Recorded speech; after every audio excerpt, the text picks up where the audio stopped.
Hello everyone, how are you all. विधिक शिक्षा के सेगमेंट में आपके साथ हूं मैं, आपका मित्र मनमोहन जोशी।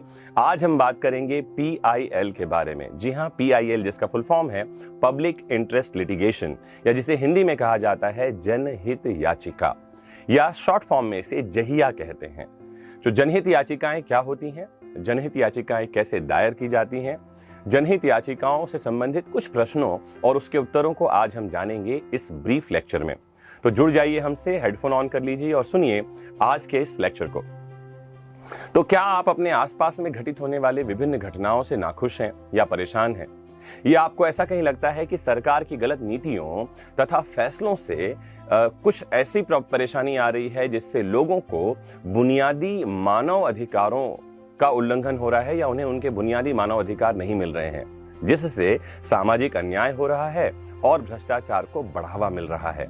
अगर ऐसा आपको लगता है तो जनहित याचिका के बारे में आपको जानना चाहिए। सामाजिक रूप से ऐसे जागरूक नागरिकों के लिए जो कानून के माध्यम से समाज को ठीक करना चाहते हैं या समाज में परिवर्तन लाना चाहते हैं, जनहित याचिका या पीआईएल एक शक्तिशाली उपकरण है। आज के इस ब्रीफ लेक्चर में हम जानेंगे जनहित याचिका दायर करने से संबंधित सभी प्रक्रियाओं के बारे में चरणबद्ध तरीके से। प्रश्न भी मैं लूंगा जो बहुत सारे लोगों ने मुझे पूछे हैं, और मैं साथ ही साथ उनके उत्तर भी देता जाऊंगा। जैसे सबसे पहला प्रश्न हम लेते हैं कि जनहित याचिका क्या है। प्रश्न सामने आ रहे हैं, मैं आपको आंसर दे रहा हूं। तो जनहित याचिका भारतीय कानून में सार्वजनिक हितों की रक्षा के लिए मुकदमे का एक प्रावधान है। सामान्य अदालती याचिकाओं से अलग इसमें यह आवश्यक नहीं होता कि पीड़ित पक्ष स्वयं अदालत में उपस्थित हो। यह किसी भी नागरिक या स्वयं न्यायालय द्वारा पीड़ितों के पक्ष में दायर किया जा सकता है। जी हां, स्वयं न्यायालय भी संज्ञान ले सकता है और नागरिकों में से कोई भी इसे कोर्ट में ला सकता है। पीआईएल में अब तक के मामलों में बहुत ही व्यापक क्षेत्रों में लोगों को राहत मिली है, जैसे कारागार और बंदी, सशस्त्र सेना, बाल श्रम, बंधुआ मजदूरी, शहरी विकास, पर्यावरण और संसाधन, उपभोक्ता मामले, शिक्षा, राजनीति, चुनाव, लोकनीति, जवाबदेही, मानव अधिकार। ऐसी कई क्षेत्र हैं जिससे संबंधित जजमेंट आए हैं और जिन्होंने समाज में परिवर्तन लाया है। न्यायिक सक्रियता और पीआईएल का विस्तार बहुत हद तक समांतर रूप से हमारे देश में हुआ है। जनहित याचिका का मध्यम वर्ग ने सामान्यतः स्वागत ही किया है और इसका समर्थन भी किया है। यहां यह बात ध्यान में रखने की जरूरत है कि जनहित याचिका भारतीय संविधान या किसी भी कानून में परिभाषित नहीं है। यह सुप्रीम कोर्ट के संवैधानिक व्याख्या से व्युत्पन्न हुआ है। इसकी उत्पत्ति का श्रेय सुप्रीम कोर्ट को जाता है। इसका कोई अंतर्राष्ट्रीय समतुल्य भी नहीं है, ध्यान रखिए, और इसे एक विशिष्ट भारतीय अवधारणा के रूप में ही देखा जाता है। इस प्रकार की याचिकाओं का विचार सबसे पहले अमेरिका में आया था। जैसा कि मैंने कहीं पढ़ा, वहां इसे सामाजिक कार्यवाही याचिका कहा जाता है। यह न्यायपालिका का आविष्कार है और न्यायाधीश निर्मित विधि है, ऐसा कहा जाता है। भारत में जनहित याचिका के जनक जस्टिस पीएन भगवती माने जाते हैं। इसे अंडरलाइन कर लें, नोट कर लें। जस्टिस पीएन भगवती जनहित याचिकाओं के जनक माने जाते हैं, क्योंकि उन्होंने जनहित याचिकाओं की स्वीकृति हेतु बहुत सारे नियम बनाए थे। उन्होंने कहा था पोस्ट कार्ड लिखकर भेज दीजिए, उसे भी याचिका माना जाएगा। कुछ नियम ऐसे हैं कि पहला, जैसे आप समझें कि लोकहित से प्रेरित कोई भी व्यक्ति या संगठन इन्हें ला सकता है। दूसरा, कोर्ट को दिया गया पोस्ट कार्ड भी, जैसा मैंने थोड़ी देर पहले बताया, याचिका मानकर स्वीकार किया जा सकता है।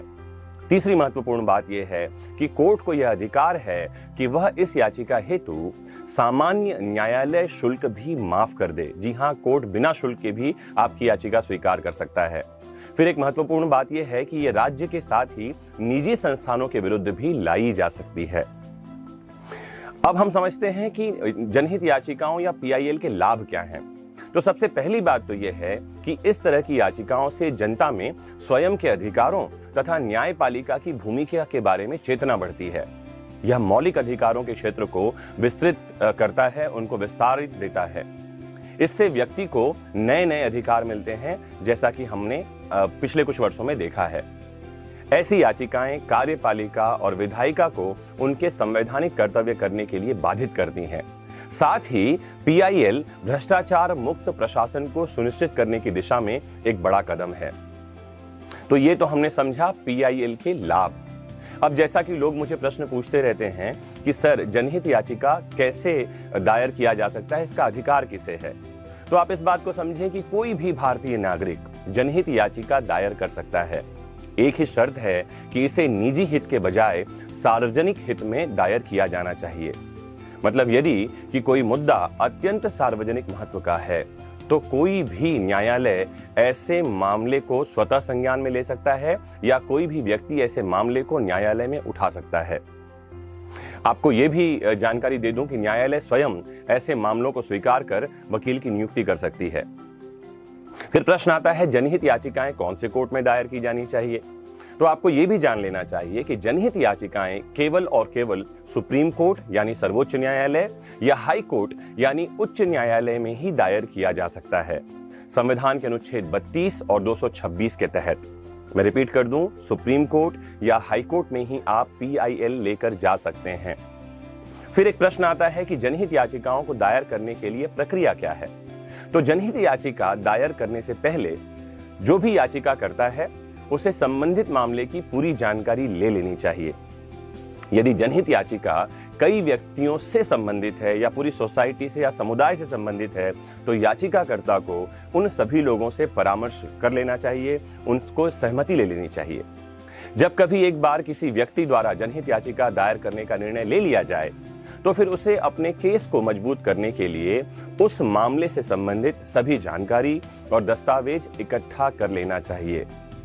जनहित याचिका दायर करने वाला व्यक्ति खुद भी बहस कर सकता है। याद रखिए, बहुत जरूरी नहीं है कि आप वकील करें, लेकिन वकील को नियुक्त कर लेना ठीक माना जाता है क्योंकि वकील के पास कानूनी दांवपेच की जानकारी होती है और वो आपको सही सलाह दे सकते हैं। तो जैसा कि मैंने बताया, आप स्वयं अपनी याचिका में पैरवी कर सकते हैं या सुझाव अगर मुझसे पूछें तो ये दिया जाएगा कि कानून की जानकारी ले लें या किसी कानून के जानकार से सलाह ले लें। तो यदि जनहित याचिकाएं या PIL जिसे हम कहते हैं उच्च न्यायालय में दायर करते हैं तो हमको ये जानना चाहिए कि आपको 2 कॉपी उस याचिका की बनानी होती है और उस कॉपी को आप कोर्ट में रखते हैं। साथ ही याचिका की एक प्रति आपको अग्रिम रूप से प्रत्येक प्रतिवादी को भेजनी होती है। प्रतिवादी कौन होता है? वो व्यक्ति जिसके विरुद्ध आप याचिका दायर कर रहे हैं। और इसका सबूत भी आपको जनहित याचिका में जोड़ना पड़ता है कि आपने प्रतिवादी को एक प्रति भेज दी है। यदि आप जनहित याचिका सर्वोच्च न्यायालय या सुप्रीम कोर्ट में लेकर जा रहे हैं तो आपको ध्यान रखना होगा कि याचिका 5 प्रतियों में 5 कॉपीज में जमा करनी होगी। जो भी प्रतिवादी हैं उनको जनहित याचिका की प्रति तभी भेजी जानी चाहिए जब सुप्रीम कोर्ट, जिसे मैं कह रहा हूं अदालत, इसके लिए नोटिस जारी कर दे। लेकिन हाई कोर्ट में कर रहे हैं तो प्रतिवादी को पहले नोटिस भेजना होगा, पहले उसकी कॉपी भेजनी होगी और हाई कोर्ट में जो याचिका आप लगा रहे हैं उसमें इसकी जानकारी देनी होगी। फिर एक प्रश्न आता है कितना शुल्क देना होगा। अगर आप जनहित याचिका लगा रहे हैं तो क्या शुल्क है। तो अन्य अदालतों या कोर्ट में जो हम फीस देते हैं उसके मुकाबले जनहित याचिका में फीस बहुत कम लगता है। जनहित याचिका में जितने प्रतिवादियों का आपने नाम जोड़ा है 50 रुपए का शुल्क प्रतिवादी के लिए आपको प्रत्येक प्रतिवादी के लिए अदा करना पड़ता है। मतलब 5 प्रतिवादी हैं तो 5 लोगों के लिए 50 रुपए प्रति प्रतिवादी आपको शुल्क जमा करना होगा। फिर कितना खर्च आएगा ये डिपेंड करता है कि आपने कैसा वकील किया है, वकील की फीस क्या है और वकील कौन से स्तर का है। अगर आप स्वयं पैरवी कर रहे हैं तो अब बहुत ज्यादा शुल्क नहीं लगेगा, आप स्वयं पैरवी कर सकते हैं। फिर प्रश्न ये पूछा जाता है कि क्या न्यायाधीश या कोर्ट जनहित याचिकाओं को स्वीकार कर ही लेंगे। तो ये डिपेंड करता है कि मुख्य न्यायाधीश क्या सोचते हैं। तो मुख्य न्यायाधीश ही क्योंकि याचिकाओं को स्वीकार कर लेते हैं, इसीलिए यह पूरी तरह इस बात पर निर्भर करता है कि हाई कोर्ट या सुप्रीम कोर्ट के मुख्य न्यायाधीश मामले को किस रूप में देखते हैं। हाई कोर्ट या सुप्रीम कोर्ट द्वारा किसी भी जनहित याचिका को स्वीकार करने की औसत जो दर है फिलहाल 30 से 60% है। मतलब 100 याचिकाएं आती हैं तो लगभग 50 से 60 याचिकाएं स्वीकार की जाती हैं। आमतौर पर उन जनहित याचिकाओं को ही स्वीकार कर दिया जाता है जिसमें वर्णित तथ्यों से न्यायाधीश सहमत होते हैं और उन्हें यह भी लगता है कि यह विषय बहुत महत्व का है और जनता के हित में इसे सुना ही जाना चाहिए या इसके फैसले से जनता को या समाज को प्रभाव पड़ेगा। जनहित याचिका से संबंधित मामलों की सुनवाई में कितना समय लगता है, ये एक प्रश्न लगातार लोग पूछते रहते हैं। तो ये डिपेंड करता है मामले से मामले पर।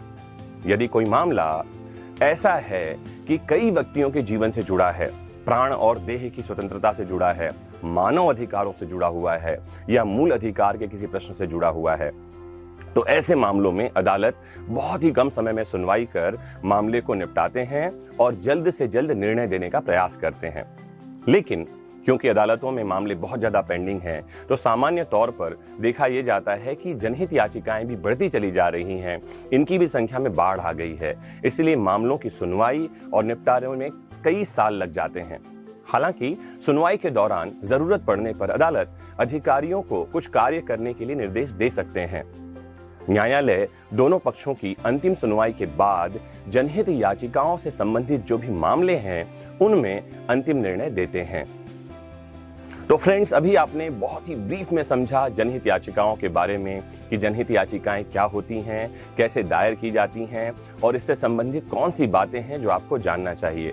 मैं आपको ये भी बता दूं कि वर्तमान समय में जनहित याचिकाओं का दुरुपयोग हो रहा है और लगातार होने वाले दुरुपयोग को देखते हुए कई बार न्यायालय याचिकाकर्ता पर कॉस्ट लगा देते हैं। कॉस्ट मतलब न्यायालय का जो समय आपने खराब किया है वो वसूल कर लिया जाता है अगर न्यायालय को ये लगता है कि ऐसी कोई याचिका राजनीतिक लाभ के लिए या पर्सनल फायदे के लिए लगाया गया है जिससे कोर्ट के समय का नुकसान हो रहा है।